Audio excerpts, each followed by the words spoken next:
আজকে ফোনে একটা রেসিপি দেখে ভাবলাম চলো এই ডিম দিয়ে এই রেসিপিটাই আজকে বানিয়ে খেয়ে দেখি কেমন হয়। কিন্তু মাঝখানে আমার বর এসে তো কিছু না কিছু একটা ঘটাবেই, তো আমাকে বুদ্ধি দিল এটা এরকম না এরকম করো। তো আমি ওর বুদ্ধিতে ঠিক সেটাই করতে গেলাম, আর অবশেষে যেটা ঘটলো চলো সেটা তোমাদের দেখাই।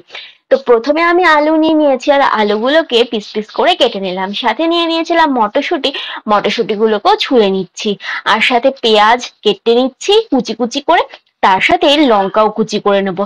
আচ্ছা, আমার মতন কারা কারা আছো যাদের লঙ্কা কাটতে খুব ভয় লাগে? আমার তো লঙ্কা কাটতে খুবই ভয় লাগে, তাই সবসময় লঙ্কা আমি চাকু দিয়েই কাটি, যেন আমাকে হাত দিয়ে ছুঁতে না হয়। তো যাই হোক, সবকিছু আমি এখানে কেটে নিচ্ছি, আর তার সাথে চলো এবারে তোমাদের দেখাবো বিপদটা কোথায় হলো। তো এখানে আমি বেশ কয়েকটা ডিম ফাটিয়ে নিচ্ছি। কটা, বেশ মনে হয় 6টা মতন ডিম দিয়েছিলাম। তো তোমরাই গুনে বলো যে এখানে কটা ডিম আছে। তো আজকে তোমাদের তো বললামই ডিম দিয়ে বানাবো রেসিপি, আর এটা কিন্তু একদম অন্যরকম হবে। আর এই ভিডিওটা করেছিলাম একদম শীতের সময়, দেখো সোয়েটার পরে আছি, আর এই ভিডিওটা যে তোমরা কবে দেখছো সেটা আমি নিজেও জানি না। তো নুন দিয়ে এখানে যে কেক বানানোর বিটার আছে সেটা দিয়ে ভালোভাবে ফেটিয়ে নিতে বললো আমার বর, কিন্তু যেটা হুইস্কের সাহায্যে নর্মালি ফাটানো ছিল ওই ভিডিওটা। তো যাই হোক, অবশেষে ওই রকম ভাবে ফাটিয়ে নিয়েছি। আর তারপরে আমি একটা বাটিতে তেল মাখিয়ে নিয়েছিলাম, আর আমি মোমো মেকারে জল আমি ভাপে গরম করার জন্য দিয়ে দিয়েছি। এখানে দেখো ডিমটার মধ্যে পেঁয়াজ আর লঙ্কা আমি কুচিগুলো ভালোভাবে মিশিয়ে নিচ্ছি ঘেটে ঘেটে, আর তারপর বাটিটার মধ্যে দিয়ে আমি চাপিয়ে দিলাম ভাপে। তো ভাপে দেওয়ার পর যখন ফার্স্ট খুলেছিলাম, তোমাদের ওই সিনটা দেখানো হয়নি, বাটির ওপর অব্দি ফুলে গেছিল ডিমটা। আর দেখো ডিমটা দেখতে কেমন হয়েছে, এটা কেন হয়েছে তোমরাই কমেন্টস করে বলো। আমার বরের বুদ্ধির জন্য শুধুমাত্র এরকম হয়েছে। তো ভাবলাম যে এতগুলো ডিম ফেলে দেবো, চলো আজকে এটাই রান্না করে ওকে খাওয়াবো, আর আমিও খেয়ে দেখবো যে কেমন হয়। যতই হোক ডিম তো বটে, খেতে আশা করি অতটাও খারাপ লাগবে না, এই ভেবে কোনো রকমে বাটি থেকে এটাকে তুলে নিচ্ছি। মানে ওই বিটার দিয়ে ফাটানোর ফলে এতটাই ফর্মি হয়ে গেছে যে একদম পুরো ওটা ভেতরে স্পঞ্জি টাইপের হয়ে গেছিল। দেখতে কিন্তু অনেকটা ডিমের অমলেটের মতনই লাগছিল। যাই হোক, এটাকে পনিরের মতন ঠিক পিস পিস করে আমি কেটে নিলাম। এবারে এটাকে সর্ষের তেলে ভেজে নেওয়ার পালা। তো আমি সব রান্নাই সর্ষের তেলে করি। তো এখানে আমি দেখো পিসগুলোকে সুন্দরভাবে ভেজে নিচ্ছি। সুন্দরভাবে ভেজে নিলে এটা খেতে কিন্তু আরো বেশি মজাদার হবে।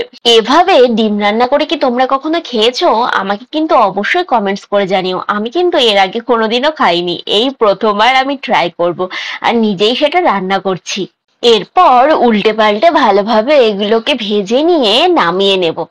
আর তারপর কি করব তোমরা তো অলরেডি বুঝতে পেরে গেছো। তো চলো আমি পুরোটাই তোমাদের সঙ্গে শেয়ার করছি, আর খেতে কেমন হয়েছে সেটা তো জানাবোই। এরপর আমি কড়াইতে দিয়ে দিলাম তেল, আর তার মধ্যে দিয়ে দিলাম গোটা গরম মশলা ফোড়নে, তেজপাতা ফোড়নে, এরপর পেঁয়াজ দিয়ে লবণ দিয়ে ভালোভাবে আমি পেঁয়াজটাকে ভেজে নিচ্ছি। পেঁয়াজটা যখন ভাজা ভাজা হয়ে গেল, এখানে দিয়ে দিলাম আদা রসুন টমেটো বাটা। তারপর এখানে যে মশলাটা ছিল সেই মশলাটা ধুয়ে আমি জল দিয়ে দিলাম। এরপর সুন্দর করে নাড়াচাড়া করে নিচ্ছি একটু। পর একে একে সব মশলাগুলো অ্যাড করে নিচ্ছি। দিয়ে দিলাম হলুদ গুঁড়ো, দিয়ে একটু নাড়াচাড়া করে দিলাম। আর তারপরে দিয়ে দিলাম মিট মশলা, হাফ প্যাকেট মতন আমি এখানে দিয়েছি। তারপর আবার একটু নাড়াচাড়া করে নিচ্ছি। তারপরে এখানে আবার দিয়ে দিলাম কাশ্মীরি লঙ্কার গুঁড়ো। তোমরা হয়তো বলবে বারবার করে কেন দিচ্ছ, এটা আমার অভ্যাস, মানে যখন তাড়াতাড়ি করে রান্না করি তখন হচ্ছে একদম মানে যেটা হাতের সামনে পাই সেটাই তখন দিয়ে দিই। হালকা জল দিয়ে আমি এখানটায় কষিয়ে নিচ্ছিলাম, আর দিয়ে দিলাম কিছুটা গোলমরিচের গুঁড়ো, দিয়ে আবার নাড়াচাড়া করে নিয়েছি। সাথে এখানে দেখো মটরশুঁটি গুলো দিয়ে দিলাম। এবারে আবার অনেকক্ষণ ধরে এটাকে কষাতে থাকবো, যতক্ষণ না পর্যন্ত মটরশুঁটির কাঁচা গন্ধটা প্রায় চলে যাচ্ছে। এই দেখো কত সুন্দর কষিয়ে নিচ্ছি। আর এরকম ভাবে কষিয়ে নিলে কিন্তু মটরশুঁটি গুলো খেতে ভালো লাগে, আর মটরশুঁটির একটা যে কাঁচা কাঁচা গন্ধ সেটাও কিন্তু লাগে না। আর নুনের প্রয়োজন ছিল, নুন দিয়ে আবার খানিকক্ষণ কষিয়ে নিয়ে দিয়ে দিলাম জল। এবারে ঢেকে দিয়েছিলাম, আর আলু মটরশুঁটি সবই সেদ্ধ হয়ে গেছে আমার। এই পর্যায়ে আমি যে ডিমগুলোকে কেটে রেখেছিলাম সেই ডিমের পনিরগুলোকে এখানে দিয়ে দিলাম। আমি ডিমের পনিরই বলছি, তোমরা যদি পারো তো কোনো নাম দিও। এরপর যখন সেদ্ধ হয়ে গেল সবটা, তখন গরম মশলা গুঁড়ো ছিটিয়ে ব্যাস নামিয়ে নিলাম একটু ফুটিয়ে। আর আমাদের কিন্তু এই সুন্দর খাবারটা রেডি হয়ে গেল। তো এবারে চলো খেয়ে দেখি হাত এটা কেমন হয়েছে, সুন্দর না বান্দর। যাই হোক, সব রেসিপিতে যে সবাই সাকসেস হবে এটা নয়। তো চলো।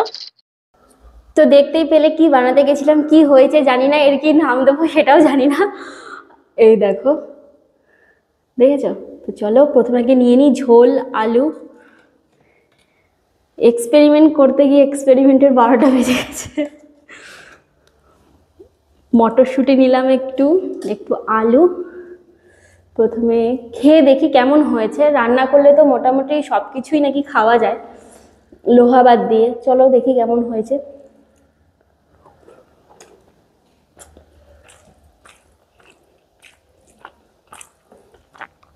ঝোল আর গ্রেভিটা নিয়ে কি বলবো, নর্মাল যেমন গ্রেভি হয় ডিমের ঝোলের সেরকমই।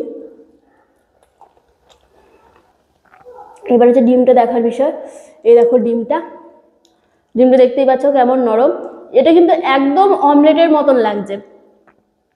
ভাজার জন্য ওপরটা একটু শক্ত হয়ে গেছে যেমন ডিমের অমলেটে থাকে, আর ভেতরটা একদম নরম ঠিক সেরকমই।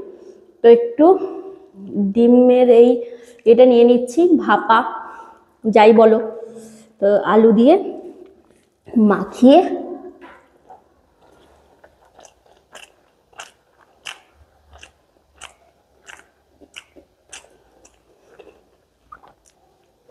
এটা কিন্তু মনেই হচ্ছে না যে ডিম খাচ্ছি না অন্য কিছু খাচ্ছি, একদম ডিমের মতনই টেস্ট, যেমন ডিম অমলেটের লাগে সেরকমই লাগছে।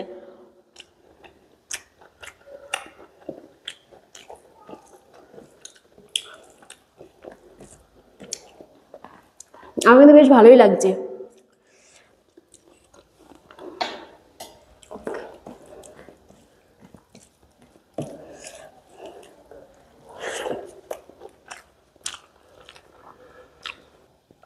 আরেকটা নিলাম।